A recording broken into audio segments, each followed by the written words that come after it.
আসসালামু আলাইকুম ইব্রাহিম, আশিস সবাই ভালো আছেন। তো আজকে আমরা দেখব কীভাবে ফটোশপ 0.7 দিয়ে যে কোনো ফটোতে ব্যাকগ্রাউন্ড অ্যাড করব। আমরা অনেক সময় রিমুভ ব্যাকগ্রাউন্ড পাই কিংবা এক কালার ব্যাকগ্রাউন্ড খুব ইজিলি রিমুভ করতে পারি। দেন হচ্ছে কীভাবে আমরা ব্যাকগ্রাউন্ডে অ্যাড করবো সেটা জানি না।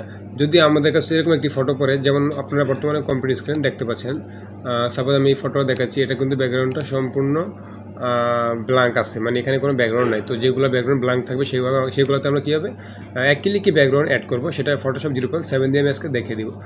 তো জাস্ট আমরা এই ফটো দেখলাম। সাপোজ যদি আমরা আরও একটি ফটো দেখি, যেমন এখানে আমাদের কয়েকটা ফটো আছে, যেমন এই ফটোটা, তো এটাতে কিন্তু একটা ব্যাকগ্রাউন্ড অ্যাড করা আছে, এটাতে হোয়াইট ব্যাকগ্রাউন্ড দেওয়া আছে। সো আমরা যদি চাই এই ফটোটা জাস্ট হোয়াইট ব্যাকগ্রাউন্ড দিব, সেক্ষেত্রে আমাদের কী করতে হবে, তো এখানে ডান পাশে যে একটা অপশন আছে যে create a new layer. So এখানে যদি আমরা মাউসটা ধরে রাখি কিছুক্ষণ, তাহলে লেখা উঠবে যে বর্তমান লেখাটা আসছে। সো আমি যেহেতু জানি, তারপর আপনাদের বোঝানোর সাথে, তো আমরা যেহেতু ব্যাকগ্রাউন্ড অ্যাড করবো, সো সেক্ষেত্রে আমাদের এই লেয়ারটাকে ড্র্যাগ করতে হবে। এক কথায় এই লেয়ারটাকে আমরা মাউসের রাইট বাটন প্রেস করে, তো মাউসের রাইট বাটন প্রেস করে এই যে আমাদের যেই ইমেজটা আছে ফার্স্ট টাইম, এটা নিচে নিয়ে আসবো আমরা। তো এই যে আমি অলরেডি ড্র্যাগ করতেছি, আমি যে টেনে আমাদের অরিজিনাল লেয়ারটা নিচে ছেড়ে দেবো। সো অলরেডি আমাদের লেয়ার 0, সেটা হচ্ছে কি আমাদের ইমেজের লেয়ার। আর লেয়ার 1 যেটা, সেটা হচ্ছে কি আমরা নিউ লেয়ার নিয়েছি।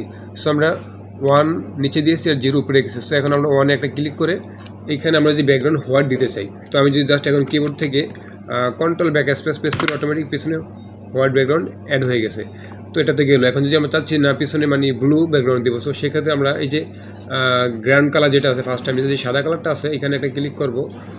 তো সাদা কালারে ক্লিক করার পর এখান থেকে আমরা যেই কালারটা সিলেক্ট করবো সেটা অটোমেটিক আমাদের ব্যাকগ্রাউন্ডে অ্যাড হয়ে যাবে। জাস্ট আমি ব্লুটা দিলাম।